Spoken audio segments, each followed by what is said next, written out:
Like and subscribe and click the bell icon to get new video updates. The federal budget forecasts say we'll reach full employment. Will it happen? Do you feel like the economy is heading towards full employment? Apparently we are, if you believe the forecast in last week's federal budget. It is a questionable idea, but it is fascinating how we got here. It involved a massive amount of fiscal stimulus, loose monetary policy, and closed borders. And it has raised real questions about the usual way of doing things. Have we ever had full employment? We've talked full employment before, but let us revisit some of the key ideas quickly, so we can see how different things are today. Australia used to have a policy of genuine full employment. It lasted from 1946 to 1975. During that period, the unemployment rate was kept under 2%, on average. And in that era, in 1960, the Reserve Bank of Australia was created. Its founding charter reflected the spirit of those full employment days. Now, the old full employment policies had obvious problems, because they were built around the male breadwinner model. But they underpinned 3 decades of growth after World War II, with rising living standards and the expansion of the middle class.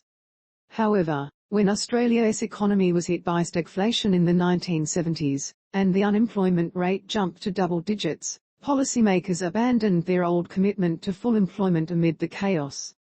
They embraced a new theory that said higher levels of unemployment could be natural for prevailing conditions.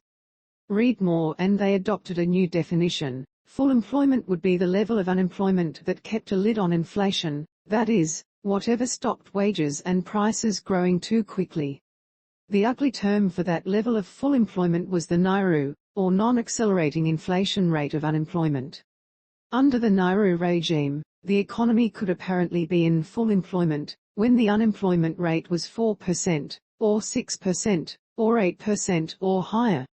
It depended on conditions. And that is what full employment still means today, when you hear policymakers referring to it. Now, the NAIRU concept has always had its critics. And at the beginning of last year, Professor Ross Garnaut, a professorial research fellow in economics at the University of Melbourne, criticised its use as a policy guide. Read more. He said it had condemned hundreds of thousands of Australians to involuntary unemployment. He said the decision to allow so many people to languish in unemployment in recent years, to suppress wages and inflation, as part of the country's broader economic policy settings, had immiserated people and cost the economy hundreds of billions of dollars in lost economic activity. We should return to genuine full employment, he said. He also pointed out that policymakers had repeatedly miscalculated the NAIRU anyway, and said they should stop guessing where full employment could be. He said they should just drive unemployment down until wages picked up. He estimated we could hit an unemployment rate of 3.5% or lower, the lowest it has been since the 1970s, before that happened. When he made those criticisms last year, the unemployment rate was 6.4%. So, what has happened since then? A switch in budget strategy quite a lot.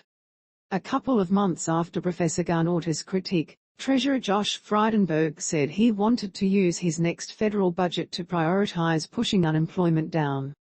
He was talking about last year's budget. Read more. Mr Frydenberg said he wanted to prioritise getting people into jobs, so he wasn't going to deliver an austerity budget by chasing a budget surplus. It was a radical departure from previous coalition thinking. He said Treasury and RBA officials had come to believe that the unemployment rate would need to have a 4 in front of it before wage pressures began to build, so that is what he wanted to do. But then he went further. He co-opted the Keynesian argument that if you concentrate on getting as many people as possible working, the budget will repair itself over time. It was brazen, because the coalition had got into power in 2013 by arguing the exact opposite. I want to come back to this point. Full employment was not as full as first thought. A few weeks after Mr Frydenberg's budget volte-face last year, Treasury officials published a paper that admitted their estimate of the NAIRU had probably been wrong for the 5 years leading up to the pandemic in 2020. They said their model had suggested Australia's economy would be close to full employment when the unemployment rate was roughly 5%. Read more. But they now thought the economy could probably have handled a lower level of unemployment over those 5 years to 2020, say somewhere between 4.5% and 5%. It was some kind of progress. For those 5 years, Australia's unemployment rate hadn't fallen below 5.1%. Wages growth had slowed to record